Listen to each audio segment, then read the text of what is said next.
First step پر اس کو رلایا جاتا ہے، اس کو تھپڑ مارا جاتا ہے تاکہ زندگی کا احساس ہو۔ اور پھر آپ دیکھیں کہ جو ہی وہ اس مرحلے سے گزرتا ہے پرورش کے، تو کبھی اس کے پیٹ میں درد ہو رہا ہے، کبھی اس کی آنکھوں میں تکلیف ہے، کبھی اس کو بخار ہو رہا ہے، کبھی کچھ۔ ماں کو اپنے اندازوں سے سمجھنا پڑتا ہے، وہ زبان سے بتا بھی نہیں سکتا کہ اسے تکلیف کیا ہے۔ اور دوسری طرف آپ غور کریں تو وہ ماں لاکھ چاہے اس کی تکلیف خود نہیں لے سکتی، وہ پریشان ضرور ہوتی ہے مگر اس بچے کو وہ تکلیف سہنی ہے۔ وجہ یہ ہے کہ وہ دنیا میں آ گیا ہے، تو دنیا میں اس کا آغاز ہی اس کی برداشت سے ہو رہا ہے کہ کوئی بھی پریشانی آئے تو برداشت اس کے اندر فی نفس ہی پیدا ہو چکی ہو۔ وہ جب اس تکلیف سے گزرتا ہے تو اس میں برداشت اور صبر پیدا ہوتا ہے، خود بخود ہی ایک اللہ کا پروسیس ہے، وہیں سے ابتدا ہو رہی ہے، تربیت کی ابتدا ہو رہی ہے۔ اور آپ دیکھیں جو میں نے آیت مبارکہ پڑھی، اس میں دو چیزیں ہیں۔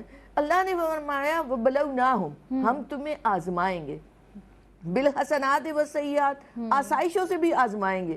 کسی کے پاس نعمتوں کے انبار لگے ہیں نا، آزمایا اسے بھی جا رہا ہے، والسیئات، اور مصائب سے، آلام سے، رنج سے، غموں سے، تکالیف سے تمہیں کیا آزمایا جا رہا ہے۔ تو پہلی بات یہ ہمیں یہ ذہن میں رکھنا چاہیے، کوئی بھی پریشانی آئی ہے تو ہماری آزمائش ہو رہی ہے۔ اور آگے کیا فرمایا، لعلہم یرجعون، تاکہ تم اللہ کی طرف رجوع کرو۔ تو اللہ کیا چاہتا ہے ہم سے کہ جب بھی کوئی پریشانی آئے تو ہم اپنے رب کی طرف رجوع کرنے والے ہوں، ہم زیادہ ذکر، زیادہ بندگی کرنے والے ہوں تاکہ ہم ان سے نکل سکیں۔ پھر آپ ایک اور انداز سے دیکھیں تو اللہ نے فرما دیا فَإِنَّ مَعَ الْعُسْرِ يُسْرًا، اور دو بار فرمایا کہ مَعَ الْعُسْرِ يُسْرًا، ہر تنگی کے ساتھ آسانی لگی ہوئی ہے۔ ہمیں یہ ذہن میں رکھنا چاہیے کہ آزمائش آئی ہے نا، اگر کسی قسم کی بھی ہے، مادی ہے، روحانی ہے، اعصابی ہے، ذہنی ہے، انفرادی ہے، اجتماعی ہے، تو ضرور اس کے ساتھ رحمت چھپی ہوئی ہے، رحمت ساتھ ہی ساتھ ہے۔ سوال یہ ہے کہ ہم اس آزمائش کو کیسے گزارتے ہیں کہ جلد سے جلد وہ نوازش میں بدل جائے۔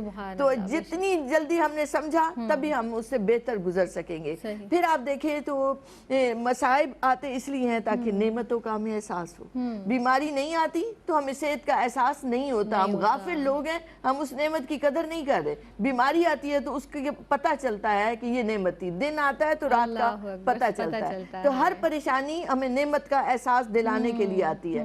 سیکنڈلی یہ کہ آپ دیکھیں تو بچے بھی، کوئی ماں سارے بچوں سے پیار کرتی ہے، کوئی ایک بچہ بیمار ہو اس پہ زیادہ توجہ ہوتی ہے، تو جس پر پریشانی آتی ہے رب اس کی طرف زیادہ، اس کی رحمت متوجہ ہوتی ہے اس کی۔ پھر ایک اور پہلو یہ ہے کہ ماں جب بچے کو آگ چھونے نہیں دیتی، اس کو روک لیتی ہے، تھپڑ مارتی ہے، وجہ یہ ہے اسے بڑے نقصان سے بچایا جائے۔ تو یہ چھوٹی پریشانی آپ کو بڑے پریشانیوں سے بچا۔ اور ویسے بھی آپا جب کوئی تکلیف پریشانی آتی ہے تو اللہ رب العزت اس سے پہلے برداشت کرنے کی طاقت عطا فرماتا ہے بندے کو۔ تو وہ رب کتنا کریم ہے، سبحان اللہ، کیا کہیں اس رب کی بارگاہ میں، ہم تو دعائیں ہی کر سکتے ہیں۔ سعدیہ آپ موجود ہیں، میں یہ ضرور چاہوں گی کہ آپ سرکار دو عالم احمد مصطفیٰ محمد مصطفیٰ صلی اللہ علیہ وسلم کی سیرت مبارکہ کی روشنی میں ہمیں بتائیں، کیونکہ آپ سرکار دو عالم صلی اللہ علیہ وسلم کی پوری زندگی میں بے شمار مثالیں ایسی ہیں کہ پریشانیاں آپ کی زندگی میں آئیں، کس طرح آپ نے اسے نبرد آزما ہوئے، اور کیا سیرت ہمیں تربیت دیتی ہے، کیا رہنمائی کرتی ہے سیرت مبارکہ ہماری، فرمائیے گا۔ اعوذ باللہ من الشیطان الرجیم، بسم اللہ الرحمن الرحیم، الصلاۃ والسلام علیک یا رسول اللہ وعلی آلک وصحابک یا حبیب اللہ۔ جی السلام علیکم۔ حضرت واصف علی واصف کی بات سے آغاز کروں گی کہ آپ نے بتایا کہ غم اور خوشی کیا ہے، اسے اگر سمجھ لیا جائے تو وہ کہتے ہیں کہ غم یہ ہے کہ بندہ اپنی مرضی اور اللہ کی مرضی میں فرق کرنے لگے تو یہ غم کا سبب بنتی ہے، اور جب وہ اپنی مرضی رب کی رضا کے لیے، رب کی مرضی کے لیے فنا کر دیتا ہے تو اسے خوشی نصیب ہوتی ہے۔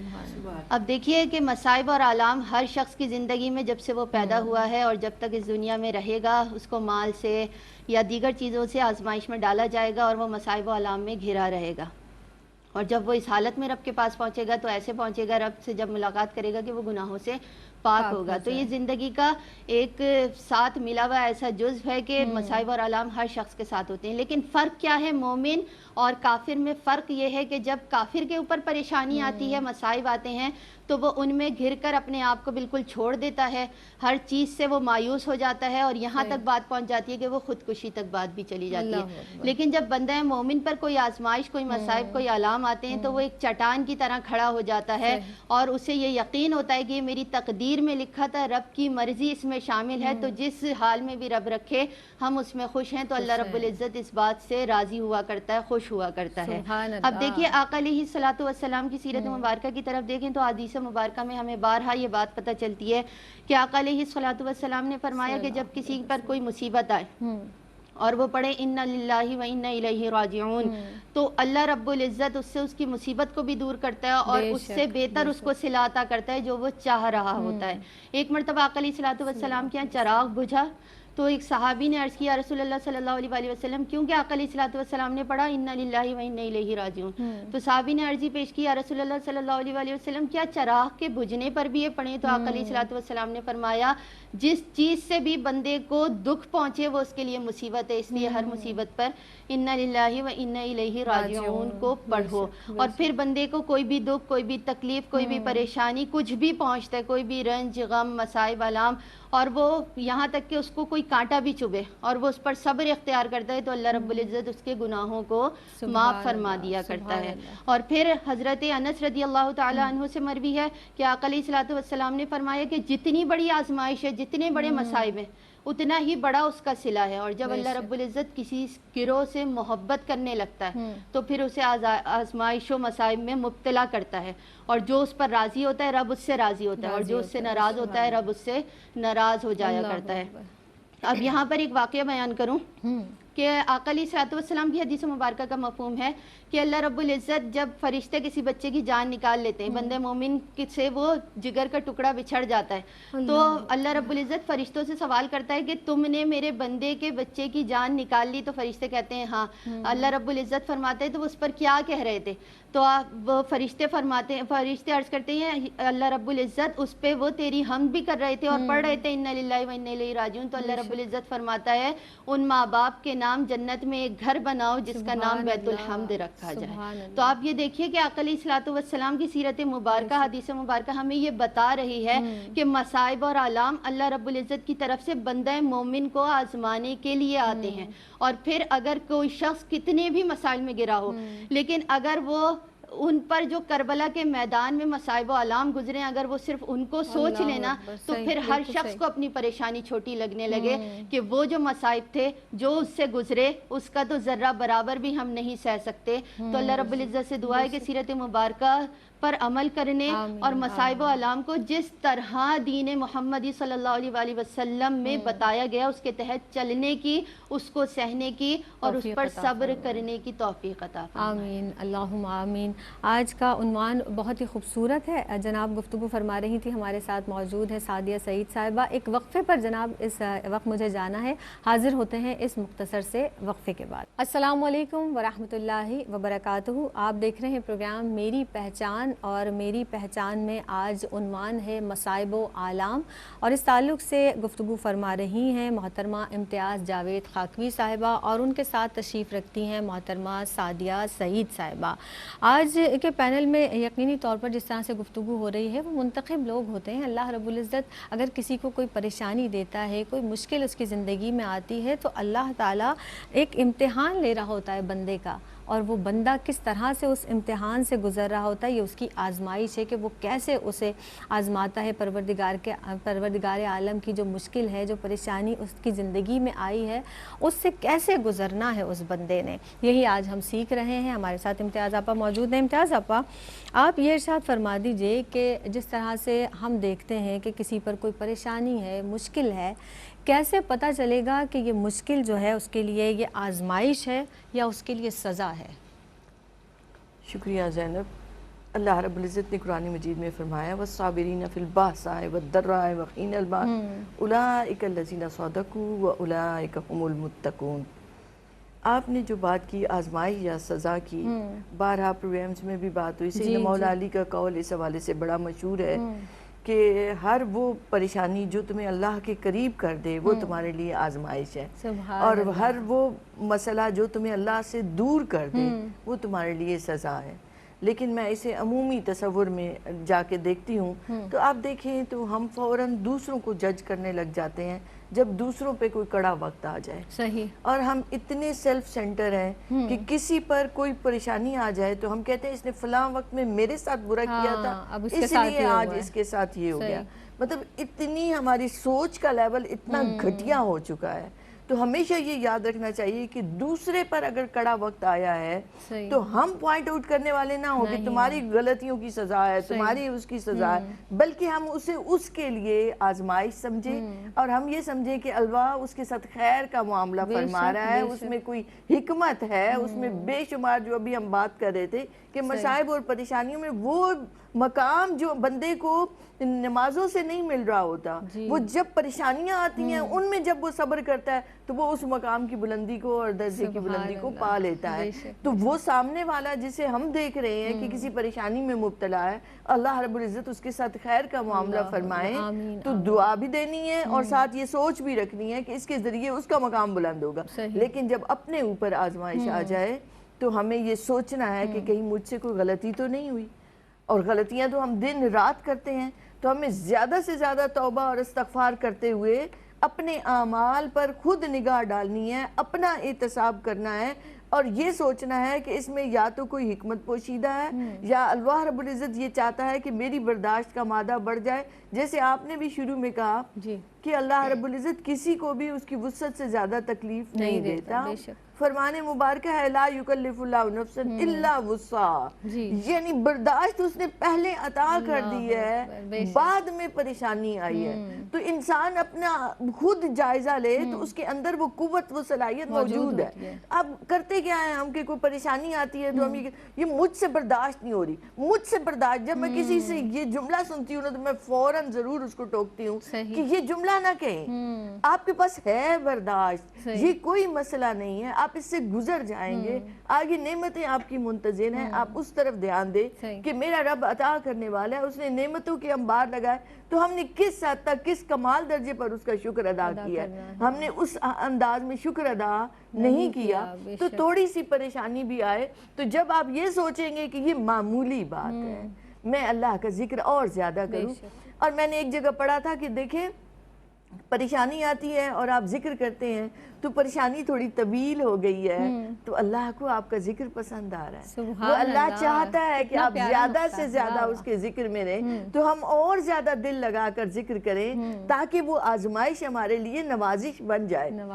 تو اس پریشانی کا تھوڑا سا عرصہ طویل ہو جانے سے آپ یہ نہ سمجھیں کہ بس میں تو دور ہو گیا رحمت حق سے, مایوسی نہیں آنی چاہیے, بلکہ آپ نے اور زیادہ ذکر کرنا ہے, اور زیادہ استغفار کرنا ہے. اور صبر والوں کے لیے انعامات کے انبار لگے ہیں. وبشر الصابرین ان اللہ مع الصابرین, خوشخبریاں سناؤ. اور یہ جو میں نے آیت مبارکہ پڑھی والصابرین فی البأساء والضراء وحین البأس, اس میں ساری پریشانیاں آ جاتی ہیں, سختی میں, تکلیف میں, مصیبت میں, جنگوں کے وقت میں, آفات میں جو صبر کرتے ہیں. فرمایا اولئک الذین صدقوا واولئک هم المتقون, یہی سچے لوگ ہیں, یہی تقوی والے لوگ ہیں. گویا اس ایک صبر کے ذریعے ظرف کا پیمانہ بڑا ہو گیا, برداشت بڑی ہوگی. جو آج ہم کہتے ہیں نا اعلیٰ ظرف, جو اعلیٰ ظرف ہوتے ہیں ہمیشہ جھک کے ملتے ہیں, سرائی سر نگوں ہو کر بھرا کرتی ہے پیمانہ. تو وہ اعلیٰ ظرفی آتی ہی صبر کے ذریعے, آتی ہی پریشانیوں میں سے گزر کے وہ بندے کو سٹرانگ بنا جاتی ہے, بہادر بنا جاتی ہے. تو ہمیں اپنا احتساب خود کرنا ہے اور اپنے اعمال پر نگاہ ڈالنی ہے. صحیح. اور جب صبر کرنے والوں کے ساتھ اللہ رب العزت ہے تو اس سے بڑھ کر ہمیں کیا چاہیے, اس رب کی مدد کے سے بڑھ کر ہمارے لیے کیا ہو سکتا ہے, اس رب کے ساتھ سے بڑھ کر ہمارے لیے دنیا کا اور کوئی ساتھ پھر اس کی ضرورت ہمیں پیش نہیں آتی. جب آپ لا لگا لیتے ہیں اور اپنا رابطہ اس رب سے مضبوط کر لیجئے اس وقت میں, پھر دیکھیے کہ وہ رب آپ کو کس طرح آسانی کے ساتھ اس مشکل سے نکال دیتا ہے. آج جس طرح سے آپ بھی بات کر رہی تھی امتیاز آپا, اب یہ ظاہر ایک تکلیف آئی ہے, پریشانی آئی ہے, ایک فطری عمل ہے کہ اس کا اظہار بھی کرنا ہے, اس غم کا کس طرح سے اظہار کیا جائے. آپ کیا بتائیں گی کہ اہل ایمان کو, جیسا کہ ہم نے آپا نے بھی کہا کہ ایمان مضبوط ہوگا نا, تو اہل ایمان کو کن آداب کا خیال رکھنا ہے, کس طرح سے اس کا لحاظ رکھنا ہے, یہ فرما دیجیے. بسم اللہ الرحمن الرحیم. دیکھیے دین اسلام مکمل ضابطۂ حیات ہے اور اس میں ہر پہلو یعنی اٹھنے بیٹھنے چلنے پھرنے سونے جاگنے جب ہر معاملے کی وضاحت موجود ہے تو پھر خوشی اور غمی دونوں کو بھی جس طرح سے کرنا چاہیے اس طرح کا حکم ہے اور ایک اعتدال میں رہ کر کرنے چاہیے۔ اور پھر یہ دیکھیے کہ ایک فطری عمل ہے، تکلیف آنا ایک فطری عمل ہے، مصائب میں گھرنا ایک فطری عمل ہے، اور اس میں جو غم کی شدت ہوتی ہے وہ بھی ایک فطری عمل ہے کہ آپ اگر کسی مشکل میں گرے ہیں تو اس میں غم زدہ ہونا ایک آپ کا یہ ایک فطری عمل ہے۔ تو جب آپ اس غم میں گر گئے ہیں تو پھر اس کے بارے میں شریعت مطہرہ ہماری مدد کرتی ہے، ہمیں بتاتی ہے کہ آقا علیہ الصلوۃ والسلام نے کیا فرمایا ہے، ان حالات میں کس طرح سے آپ نے سروائیو کرنا ہے۔ دیکھیے آقا علیہ الصلوۃ والسلام کے صاحبزادے حضرت ابراہیم بن محمد جاں کنی کے عالم میں آقا علیہ الصلوۃ والسلام کی گود مبارک میں تھے۔ آقا علیہ الصلوۃ والسلام غمگین تھے، آپ نے فرمایا کہ میں آپ کی اس دنیا سے جانے پر بہت غمگین ہوں، لیکن میری زبان سے وہی نکلے گا جس میں رب کی رضا ہوگی۔ تو آپ یہ دیکھیے ہمیں یہ ادب بتا دیا۔ پھر آقا علیہ الصلوۃ والسلام نے فرمایا غم کی کتنی بھی شدت ہو لیکن نہ کوئی چیخے چلائے، نہ گالوں کو اپنے نوچے، نہ تماچے مارے، کچھ بھی نہ کرے، کیونکہ کوئی بھی شخص ایسا کرتا ہے تو وہ ہم میں سے نہیں ہے۔ آقا علیہ الصلوۃ والسلام نے واضح طور پر بتا دیا کہ غم سب کے پاس آتے ہیں لیکن اس میں بھی کیا اعتدال پسندی اختیار کرنی ہے کہ اس کو اس حد تک رکھنا ہے۔ پھر آقا علیہ الصلوۃ والسلام نے یہ بھی فرمایا کہ 3 دن سے زیادہ سوگ نہیں ہے سوائے اس عورت کے کہ جس کا شوہر اس دنیا سے چلے جائے، اس کے لیے 4 مہینے 10 دن ہے۔ اب اگر آقا علیہ الصلوۃ والسلام کے صحابہ کرام کی سیرت کی طرف بھی ہم دیکھیں تو حضرت ابو طلحہ رضی اللہ تعالیٰ عنہ کے صاحبزادے بیمار تھے، آپ ان کو اسی بیماری کی حالت میں چھوڑ کر کام پہ چلے گئے۔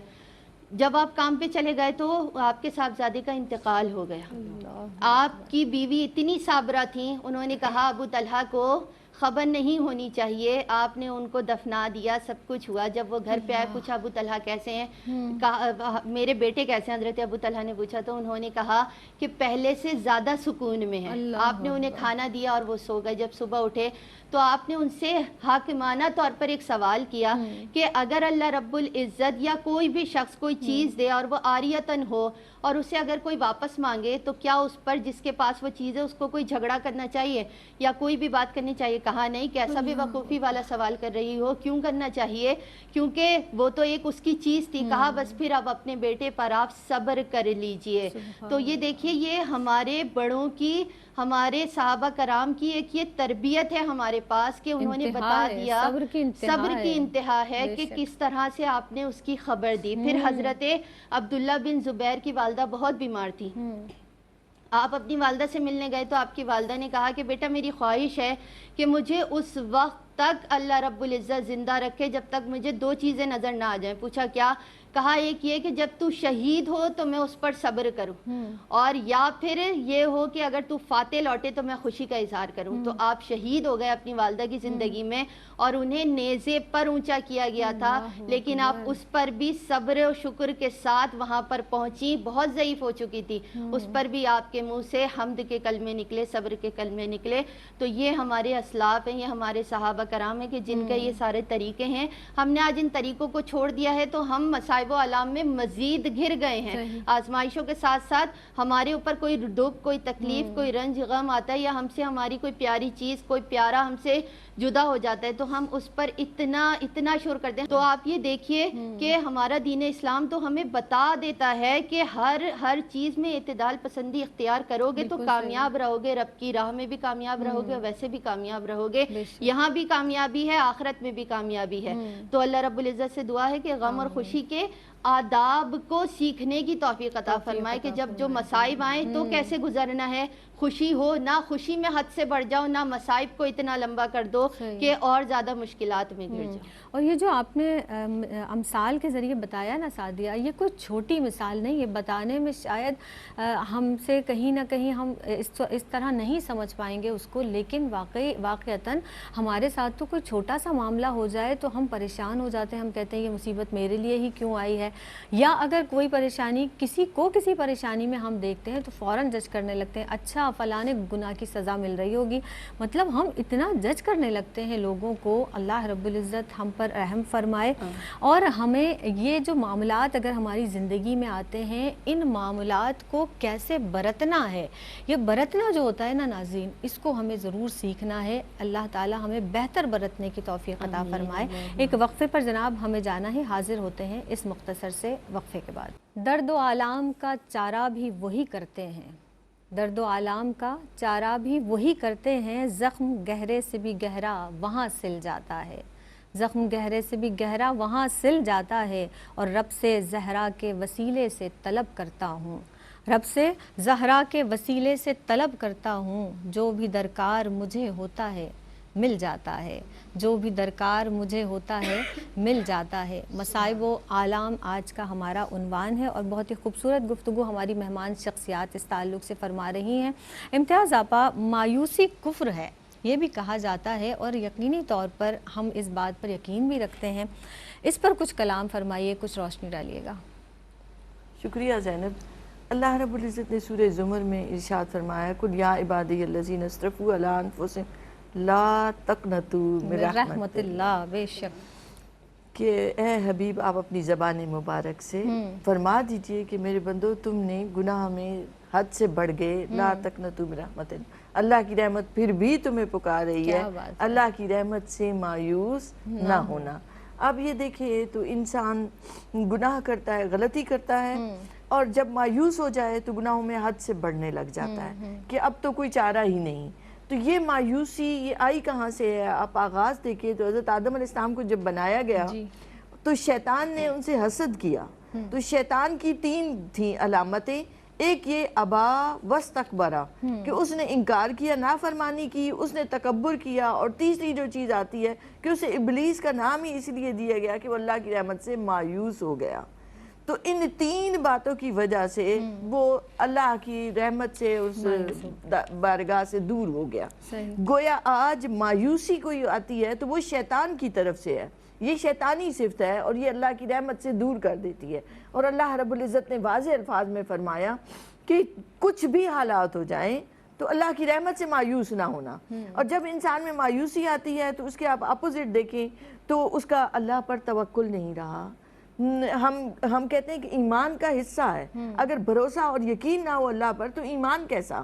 اس کا مطلب یہ ہے کہ اس پر بھروسہ رکھنا ہے اور یہ سوچنا ہے کہ حسبنا اللہ و نعم الوکیل نعم المولا و نعم النصیر, میرے لیے اللہ کافی ہے. اور اتنی خوبصورت آیات مبارکہ میں ایک جگہ اللہ نے فرمایا کیا اللہ بندے کے لیے کافی نہیں ہے؟ اللہ اکبر. تو جتنے بھی پریشانی آئے آپ اسے بہت بڑی سمجھ رہے ہیں تو وہ بڑی ہوتی چلی جا رہی ہے. آپ سمجھے یہ معمولی سی ہے, میرا رب اسے دور فرمائے گا. رب کی رحمت کی طرف دھیان دیں, اپنی فکر لگائیں, سوچ لگائیں, تو وہ فوراً آپ سے اس کی جگہ نعمتیں عطا فرمائے گا. تو کرنا کیا ہوتا ہے؟ اپنی فکر کو, اپنی سوچ کو بدلنا ہوتا ہے. میں اسے یوں سمجھتی ہوں کہ جیسے آپ باریک دھاری دھار تلوار کے اوپر کھڑے ہیں, آپ کی ذرا سی سوچ آپ کو اس طرف لے جاتی ہے, اور اچھی سوچ آپ کو نوازشوں کی طرف لے جاتی ہے. اگر آپ مایوس ہو جاتے ہیں تو یاد رکھیں یہ انسان کو کفر تک لے جاتی ہے, کیونکہ اللہ پر ایمان کمزور ہوتا چلا جاتا ہے, اور انسان خودکشی تک چلا جاتا ہے. اور خودکشی کیا انتہائی کبھی فعل ہے, بدترین خیانت ہے. آپ نے اس زندگی کی نعمت کی قدر نہیں کی جو اللہ نے آپ کو عطا کیا ہے. تو اللہ نے ہمیں ساتھ بتایا ان اللہ علی کل شیء قدیر.